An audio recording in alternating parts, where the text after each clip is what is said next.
여러분 안녕하십니까? 포항 MBC 뉴스투데이입니다. 오늘도 대구와 경북의 기온은 최고 29도 안팎까지 올라 이른 여름 날씨가 예상됩니다. 더불어 내륙을 중심으로 일교차도 크겠는데요. 자세한 날씨 유하경 기상캐스터가 전해드립니다. 요즘 봄이 맞나 싶을 정도로 기온이 계속 높아지고 있습니다. 오늘 아침 대구의 기온은 14도로 어제보다 대부분 지역에서 기온이 올랐는데요. 낮에는 오늘 29도까지 치솟아 평년 기온을 훌쩍 넘어 덮겠습니다. 내일과 모레도 대구의 아침 기온은 16도로 평년보다 높겠고요. 낮 기온도 25도 안팎을 넘나들며 다소 덥겠습니다. 그래도 내일 저녁부터 비가 내리며 고온 현상은 점차 누그러지겠습니다. 오늘 아침까지 내륙을 중심으로 가시거리 1km 미만의 안개가 끼어 있는 곳이 있겠고요. 주말까지 평년보다 높은 기온 이어지며 기온차가 크겠습니다. 특히 낮과 밤의 기온차가 10도에서 15도 내외로 크게 벌어져 옷차림에 신경 잘 써주시기 바랍니다. 한편 최근 봄바람이 다소 강하게 불고 있는데요. 오늘과 내일도 해안 지역과 산지를 중심으로는 강풍이 부는 곳이 있겠습니다. 당분간 평년보다 높은 기온 이어지며 일교차가 크겠고요. 내일과 다음 주 화요일 비가 내린 뒤에는 기온이 점차 예년 수준을 회복할 전망입니다. 날씨였습니다. 포항시의회가 올해 첫 추경 예산안 등 안건 20건을 처리하고 임시회 활동을 마무리했습니다. 의원들은 5분 자유 발언을 통해 풍력 발전기를 산불 감시에 활용하고 주차관리 노동자 쉼터 제공 등 다양한 의견을 제안했습니다. 김기영 기자가 보도합니다. 임주희 의원은 풍력 발전기의 구조물 상단에 CCTV를 설치해 산불 감시에 활용하자고 제안했습니다. 풍속과 풍량과 같은 다양한 정보를 얻을 수 있기 때문에 포항시에서는 차후 풍력 발전기 설치 시 산불 감시용 CCTV 설치를 최광열 의원은 시설관리공단 소속의 도로 주차관리 노동자에게 제대로 된 쉼터를 제공할 것을 요구했습니다.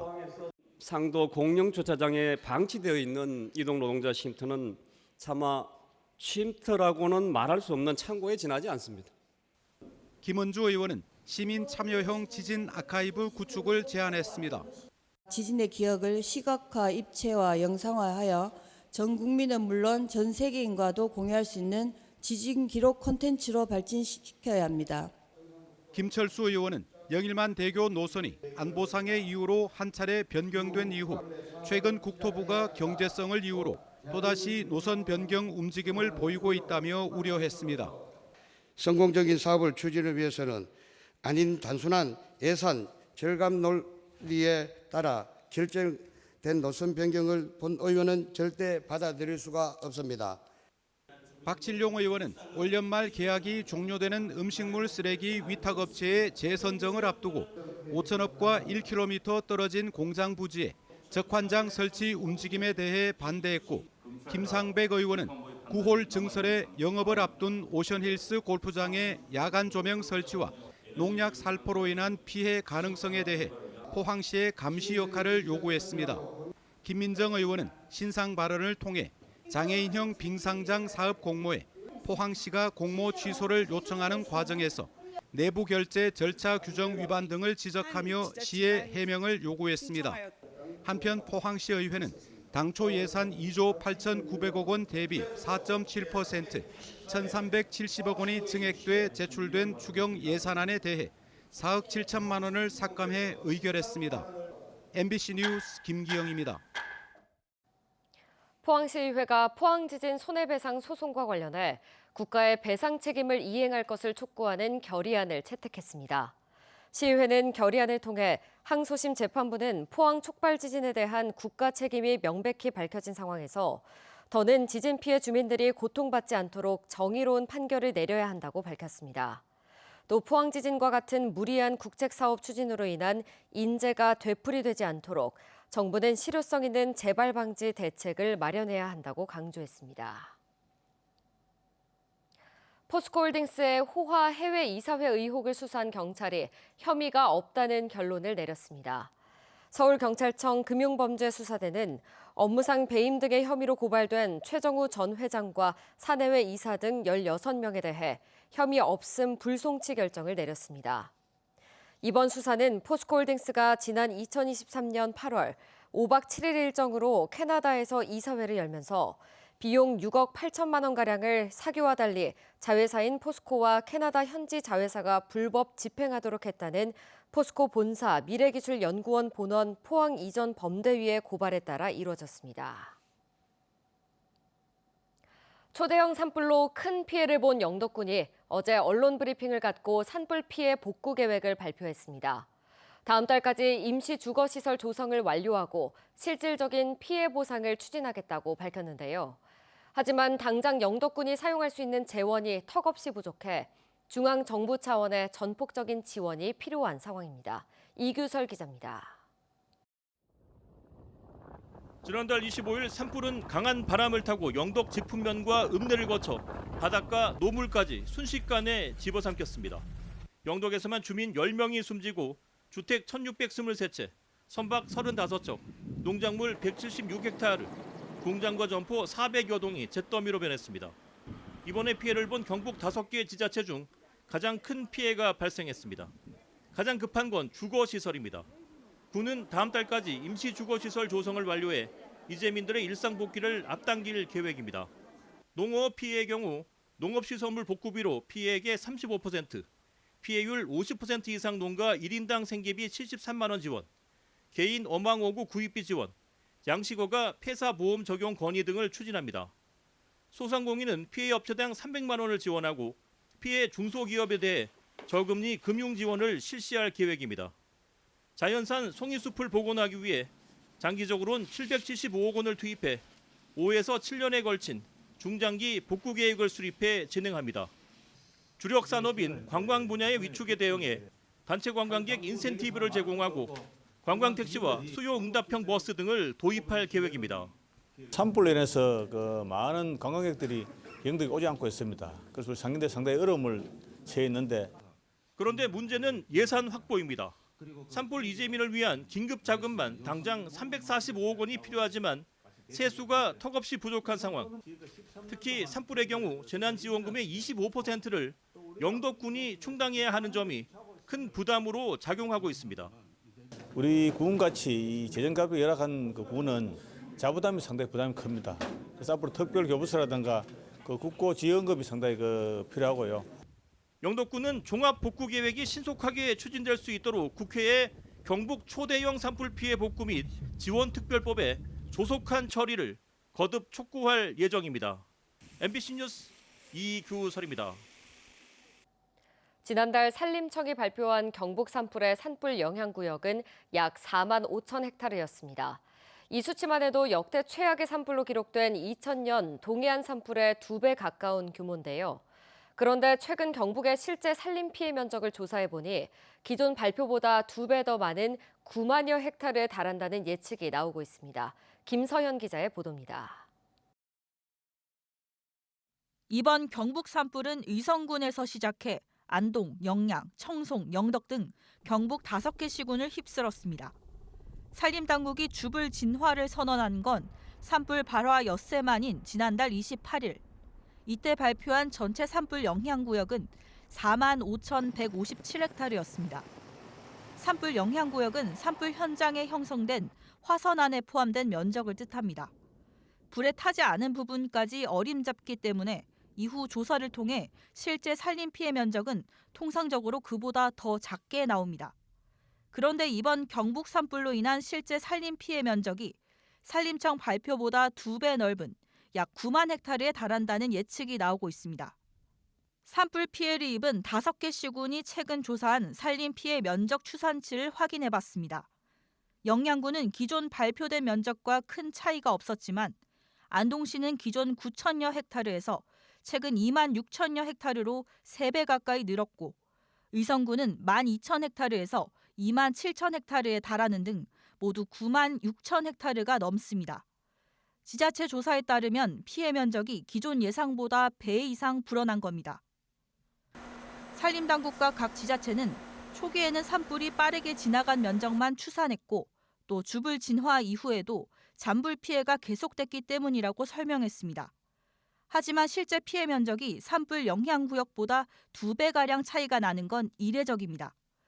그것도 실지피 면적도 아니고 영향구역이 4만 9천 나왔다는 것은 참 상식적으로 이해하기 힘든 내용이 좀 있습니다. 10만 헥타르라고 그 국민들이 알렸을 때 대단히 국민들 저항이 좀 세게 나오지 않을까라는 이런 추측 때문에 그러지 않았나 저는 그렇게. 국회에서는 산림청의 피해 면적 조사가 부실한 것 아니냐는 지적도 나왔습니다. 기후재난연구소에 따르면은 경북 대형 산불 피해 면적은 10만 5천 헥타르입니다. 2.3배 정도로 큰 차이가 납니다. 이 때문에 산림청이 피해 면적을 축소한 건 아닌지 여러 전문가가 합리적인 의심을 하고 있습니다. 다만 산림청은 아직 확정된 피해 면적을 발표하지 않았는데 이달 중 공개할 예정이라고 밝혔습니다. MBC 뉴스 김서연입니다.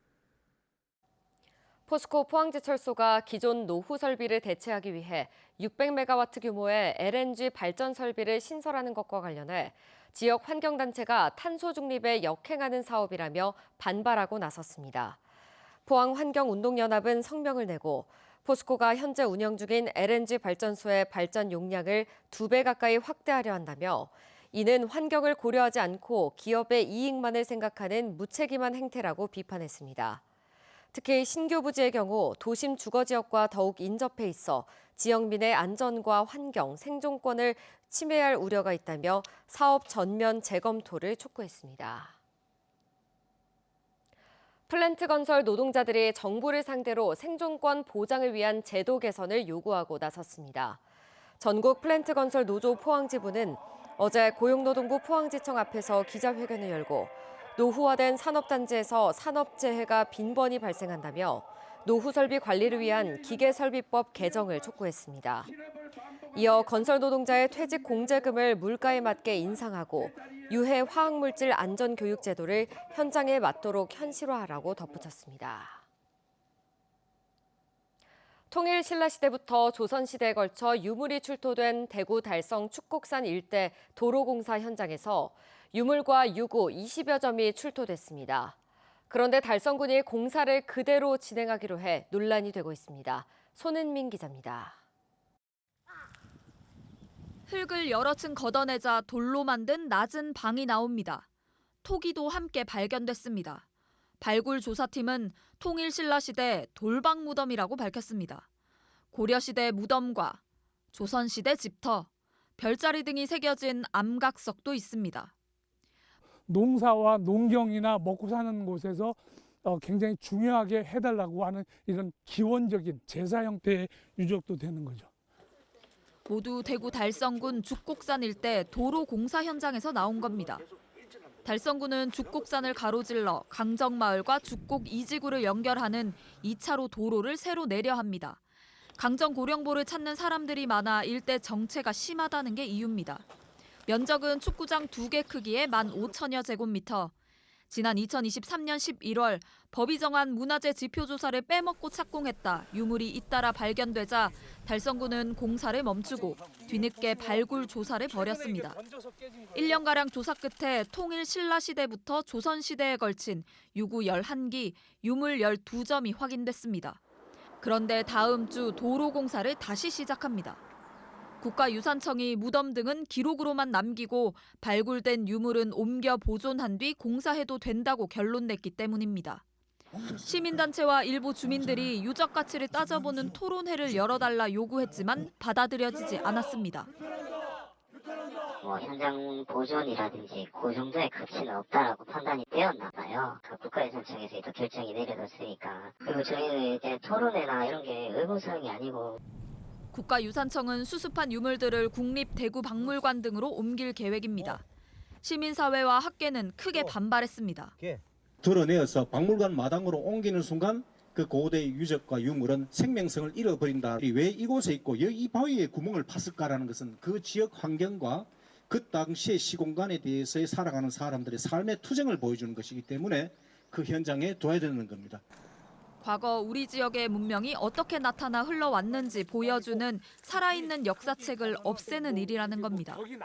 시민단체는 도로를 낼 게 아니라 역사적 가치를 살려 죽곡산 일대를 선사 유적공원으로 만들어 보존해 후대에 고스란히 물려줘야 한다며 달성군의 개발 위주 행정을 규탄했습니다. MBC 뉴스 손은민입니다.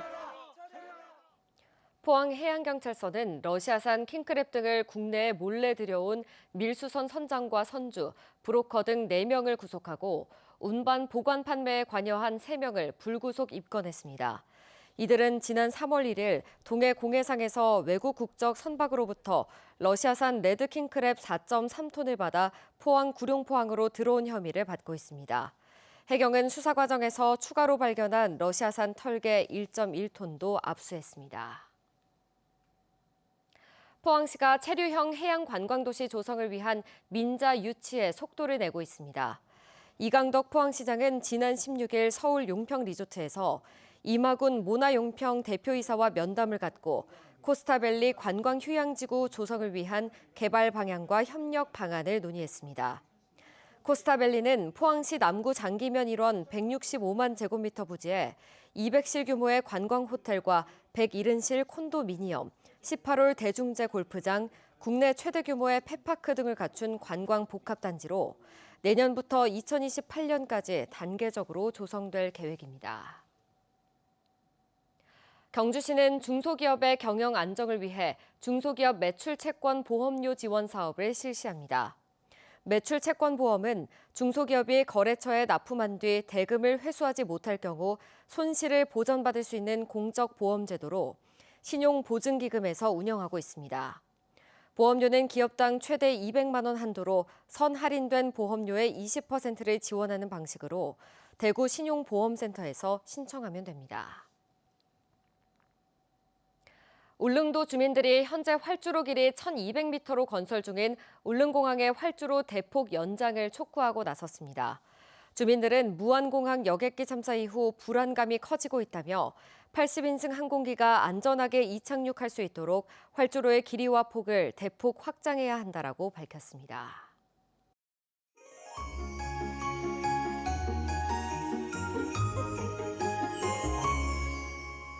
요즘 봄이 맞나 싶을 정도로 기온이 계속 높아지고 있습니다. 오늘 아침 대구의 기온은 14도로 어제보다 대부분 지역에서 조금 올랐는데요. 낮에는 오늘 29도까지 치솟아 평년 기온을 훌쩍 넘겠습니다. 내일과 모레도 대구의 아침 기온은 16도로 평년보다 높아 다소 덥겠고요. 낮 기온도 25도 안팎을 넘나들겠습니다. 그래도 내일 저녁부터는 비가 내리며 고온 현상이 점차 누그러지겠습니다. 오늘 아침까지 내륙을 중심으로 가시거리 1km 미만의 안개가 끼어 있는 곳이 있겠고요. 주말까지 평년보다 높은 기온 이어지며 기온 변화가 크겠습니다. 특히 낮과 밤의 기온차가 10도에서 15도 내외로 크게 벌어져 옷차림에 신경 잘 써주시기 바랍니다. 한편 최근 봄바람이 다소 강하게 불고 있는데요. 오늘과 내일도 해안 지역과 산지를 중심으로는 강풍이 부는 곳이 있겠습니다. 위성 영상입니다. 오늘 전국적으로 일본 남쪽 해상에 위치한 고기압의 가장자리에 들겠습니다. 자세한 지역별 날씨 보시면 오늘 우리 지역 가끔 구름 많겠습니다. 오늘 미세먼지는 보통 수준 예상되는데요. 황사의 영향으로 낮에는 일시적으로 나쁨 수준까지 치솟겠습니다. 오늘 바다의 물결은 0.5m에서 최고 1.5m로 잔잔하게 일겠습니다. 현재 대구의 아침 기온은 14도, 구미는 13도 가리키고 있고요. 낮에는 대구와 구미 모두 29도까지 기온이 껑충 오르겠습니다. 안동의 아침 기온은 13도, 문경은 12도로 출발해서요. 낮에는 안동 28도, 문경은 27도 예상됩니다. 포항의 현재 기온은 18도로 다소 높은데요. 낮에도 28도 예상됩니다. 당분간 평년보다 높은 기온 이어지며 일교차가 크겠고요. 내일과 다음 주 화요일 비가 내린 뒤에는 예년 이맘때 기온을 회복할 전망입니다. 날씨였습니다. 이상으로 포항 MBC 뉴스투데이를 마칩니다. 시청해주신 여러분 고맙습니다.